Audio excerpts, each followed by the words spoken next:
Hello everyone, welcome to this amazing platform of our channel Panisha for Competitive Examinations and I am Piyush। तो इस particular session में हम बात करेंगे कि जो आपका आईबी का रिक्रूटमेंट था सिक्योरिटी असिस्टेंट के लिए, यानी सिक्योरिटी असिस्टेंट ये आपका एग्जीक्यूटिव्स होते हैं, यानी कि इनकी डेजिग्नेशन एग्जीक्यूटिव की होती है और फिर इसमें एमटीएस की वैकेंसी है, ठीक है। और अलग अलग स्टेट में जो है आईबी की सब्सिडरीज़ हैं, तो उनमें कहाँ कहाँ पे कौन सी कितनी वैकेंसी है, यूआर की, ओबीसी, यानी कैटेगरी वाइज कितनी है, टोटल कितनी है, ये सब देखेंगे। एग्जामिनेशन का पैटर्न क्या होगा ये देखेंगे। देन एग्जामिनेशन आपका कब से फिलअप होना स्टार्ट होगा एंड कौन सी उसकी लास्ट डेट है, ये सारी की सारी चीज़ें भी हम यहाँ पे देख रहे होंगे। ऑल राइट, तो शुरू करते हैं फटाफट से। एग्जामिनेशन का पैटर्न क्या, कैसे मार्किंग होगी और जो भी इन्फॉर्मेशन होती है सारी की सारी फटाफट से देखते हैं। अब अगर हम वैकेंसी की बात करें तो आपको यहाँ पे ना लोकल लैंग्वेज उस रीजन की आना चाहिए जिस रीजन से आप अप्लाई कर रहे हो। जैसे कि अगर आप अगरतला की सब्सिडियरी में अप्लाई कर रहे हो तो उसमें आपका बांग्ला, कारो, कोकरो, कोकबोरोक, मेटी और लुशाई की लैंग्वेज जो है इनकी आपको नॉलेज होनी चाहिए, बिकॉज ये आईबी का काम है तो उसमें लैंग्वेज आपको ऑफ कोर्स मांगते ही मांगते हैं। और ऐसे क्या होता है, थोड़ा सा ग्राउंड लेवल पे काम करते हैं तो इनको लैंग्वेज आनी चाहिए। जैसे जयपुर वाले सब्सिडियरी के लिए अप्लाई कर रहे हो तो उसमें हिंदी आनी चाहिए, लखनऊ के लिए हिंदी आनी चाहिए, मेरठ के लिए हिंदी आनी चाहिए, मुंबई के लिए मराठी, कोंकणी, गोंडी, अहिरानी, मडिया आनी चाहिए, ठीक है। तो जैसे अगर आप पटना से करोगे तो आपको हिंदी, और भी आप अपने जो भी एरिया से अप्लाई करना चाहते हो उसको एक बार देख लेना, ठीक है, पॉज कर लो और ये आप पढ़ते जाओ जिसमें आप जहाँ से भी अप्लाई करोगे। जैसे दिल्ली की बात करें तो आपको हिंदी, पंजाबी या उर्दू में से लैंग्वेज की जो है आपको जानकारी होनी चाहिए। देहरादून से कर रहे हो तो हिंदी आनी चाहिए, चेन्नई से कर रहे हो तो तमिल आनी चाहिए। अगर हम वैकेंसीज़ की बात करें तो दिल्ली के जो आईबी के हेडक्वार्टर्स हैं वो दिल्ली में ही है।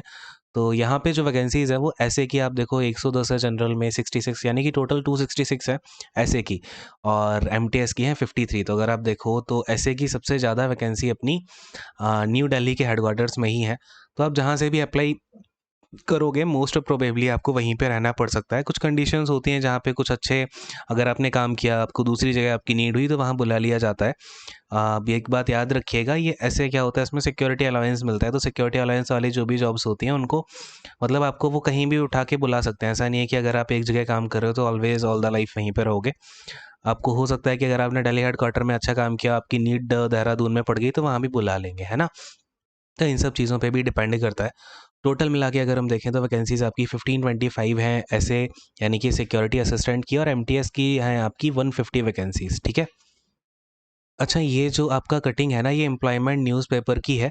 ये है एम्प्लॉयमेंट न्यूज़पेपर की, और इसका ऑफिशियल नोटिफिकेशन आपको 21 जनवरी तक एमएचए की साइट पे मिल जाएगा, बिकॉज जो भी आईबी के रिक्रूटमेंट आते हैं वो एमएचए की साइट पे ही आते हैं, ठीक है। तो mha.gov.in आप पेज पे जाओगे तो आपको 21 जनवरी तक इसका नोटिफिकेशन मिल जाएगा, बिकॉज एप्लीकेशन फॉर्म 21 जनवरी से स्टार्ट होंगे, ठीक है। तो अब देखते हैं यहाँ पे इसकी सैलरी वगैरह क्या होती है आपका दोनों पोस्ट की। तो थोड़ा सा नीचे आते हैं, डिस्क्रिप्शन देख लो। यहाँ पे क्लासिफिकेशन इसका क्या है, जनरल, सेंट्रल सर्विस है, ग्रुप सी की वैकेंसी होती है, नॉन मिनिस्टेरियल होती है, ठीक है। और एमटीएस जनरल, ये दोनों की दोनों जो वैकेंसी है वो नॉन मिनिस्टेरियल होती हैं ऑफ कोर्स, और ग्रुप सी में आती हैं। लेवल 3 में आता है आपका जो सिक्योरिटी असिस्टेंट होता है, इनकी सैलरी होती है 21,700 से स्टार्ट, बेसिक पे होता है ये, ठीक है। फिर इसके ऊपर कई सारे अलाउंसेस वगैरह मिलते हैं। तो लेवल 3 की जो सैलरी होती है इसकी अराउंड 40 से 45, कुछ कुछ 50 तक, यानी कि अब आपकी कहाँ पे पोस्टिंग है उस पर भी डिपेंड करता है। अब जैसे कि आप ये देखो, यहाँ पे सिक्योरिटी अलाउंस मिलता है 20% का, ठीक है।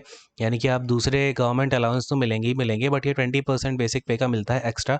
ये स्पेशल सिक्योरिटी अलाउंस होता है, आईबी में सबको ही मिलता है। अगर आप एएसओ में बन के जाओगे तो एएसओ को भी ये मिलता है, तो इसलिए इनकी सैलरी जो है वो ज़्यादा होती है। यानी कि ये लेवल 3 में आप लेवल 4 वाली जो सैलरी है वो आपको ओवरऑल मिलती है, अगर आप देखो इन सारे अलाउंस को मिला के। कैश कंपनसेशन मिलता है अगर आप हॉलीडेज़ में काम करोगे 30 डेज़ की सीलिंग पे। दोनों के लिए ही ये एलिजिबल है, एमटीएस के लिए भी कहानी यही है और सिक्योरिटी असिस्टेंट के लिए भी। अब क्वालिफिकेशन इसमें बेसिकली क्या है कि आपका फील्ड एक्सपीरियंस डिज़ायरेबल है, यानी कि अगर आपने, जैसे होते हैं ना कुछ हमारे एजेंट्स, मतलब कुछ खबरी होते हैं, तो वो खबरी ने अगर इंटेलिजेंस के काम में कुछ काम किया हुआ है तो उनका फील्ड एक्सपीरियंस यहाँ पे ऑफ कोर्स उनको डिज़ायरेबल मांगा जाएगा, ठीक है। और अगर हम एज की बात करें तो 18 से 27 साल है आपका एग्जीक्यूटिव के लिए, और एमटीएस के लिए वही जो सबकी होती है 18 से 25 साल की आपकी एज मांगी गई है। एज रिलैक्सेशन आपका एलिजिबल है, जैसा कि सारी की सारी गवर्नमेंट सर्विसेज में होता है। इसके अलावा जो आपका यानी कि जो OH यानी बेसिकली जो PWD कैंडिडेट्स होते हैं वो इसके लिए अप्लाई नहीं करें, HH, OH, VH और डिसम, बिकॉज ऑफ कोर्स ये फील्ड की जॉब होती है, तो ये आपका एलिजिबल नहीं होंगे। सर्विस लायबिलिटी देखो इसमें लिखा है ना, this post involves all India service liability. मैंने आपसे ऊपर ही बोला था, इसका अगर आपने एक रीजन से अप्लाई किया, वहाँ सिलेक्ट हो गया, जॉब भी कर रहे हो, उसका मतलब ये नहीं है कि आप वहीं पर रहोगे। आप ऑल इंडिया जा सकते हो, यानी कि ऑल इंडिया में वो आपको कहीं भी भेज सकते हैं आपकी नीड के अकॉर्डिंग। ठीक है, उनको जहाँ भी आपकी ज़रूरत पड़ेगी वहाँ आपको भेज दिया जाएगा। बात समझ रहे हो ना? अब टियर 1 यहाँ पे आपका बेसिकली जो एग्जामिनेशन का पैटर्न है, स्कीम है, वो देखते हैं।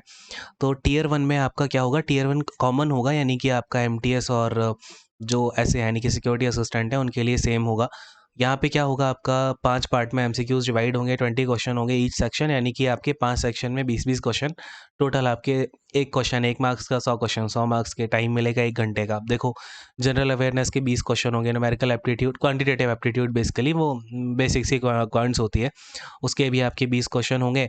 लॉजिकल एबिलिटी, रीजनिंग के 20 क्वेश्चन, इंग्लिश लैंग्वेज के 20 क्वेश्चन, और फिर आपके जनरल स्टडीज़ के। ठीक है, अब जनरल स्टडीज़ और जनरल अवेयरनेस में क्या कुछ डिफरेंस है, इनके सिलेबस के बारे में डिटेल्ड जो हम बात है वो एक किसी और वीडियो में करते हैं। फिलहाल मैं आपको इसके बेसिक जो भी बातें हैं वो बता देता हूँ।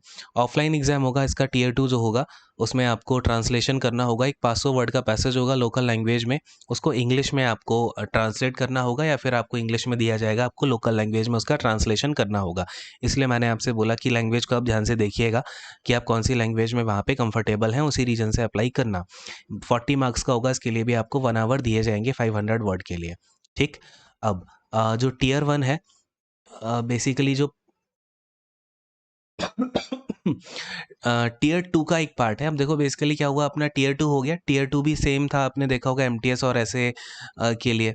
बट अब ऐसे में क्या होगा, जो ऐसे ऐसे का मतलब क्या है, सिक्योरिटी असिस्टेंट या एग्जीक्यूटिव होते हैं, उनके लिए एक टियर 2 का पार्ट है, पार्ट B, जिसमें आपको स्पोकन एबिलिटी आपकी देखी जाएगी, यानी कि बेसिकली एक टाइप का इंटरव्यू होता है ये। इसमें ना ऐसा नहीं है कि आपको बहुत ज़्यादा वो डिटेल में, ऐसा इंटरव्यू टाइप का इंटरव्यू नहीं होता है। ये क्या होता है, इसमें आपका आप बोल कैसे पा रहे हो, जो भी लैंग्वेज आपने चूज़ करी है उसको अच्छे से बोल पा रहे हो, नहीं बोल पा रहे हो, पर्सनैलिटी आपकी ठीक ठाक है, देखने में ठीक ठाक, मतलब थोड़ा सा यही देखा जाता है इसमें, है ना।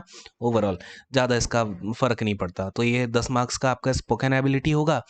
फिर ये जो पर्सनैलिटी टेस्ट है वो अलग होगा 50 मार्क्स का। बहुत ज़्यादा डीप में नहीं देखते हैं इसमें, बेसिक बेसिक से अगर आपको बातें पता होगी कि क्या सिनेरियो चल रहा है इसमें। मेजरली क्या होता है ना कि आपको देखा जाता है, यानी कि वो आपसे पर्सनल क्वेश्चंस करेंगे।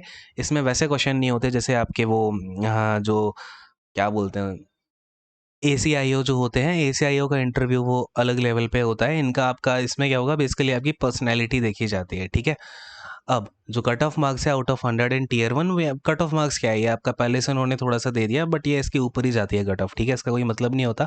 UR का क्वालिफाइंग 35 पे दे रखा है, OBC का 34 पे, SC ST का 33 पे। ठीक है, ये कहानी है। और टियर 2 जो है वो आपका क्वालिफाइंग इन नेचर है, यानी कि उसके जो नंबर हैं वो नहीं जोड़े जाएंगे। क्वालिफाइंग मार्क्स इन्होंने दे दिया, टियर 2 में आपको 50 में से 20 नंबर तो लेकर आने ही आने हैं जो सिक्योरिटी असिस्टेंट है, और 40 में से 16 नंबर लेके आने हैं MTS वालों को। ठीक है, ये कहानी क्लियर है। हाँ, अब आप इसे कहाँ से अप्लाई कर पाओगे, इस वेबसाइट पे या फिर www.ncs.gov.in पे भी आप जो है अप्लाई कर सकते हो ऑनलाइन।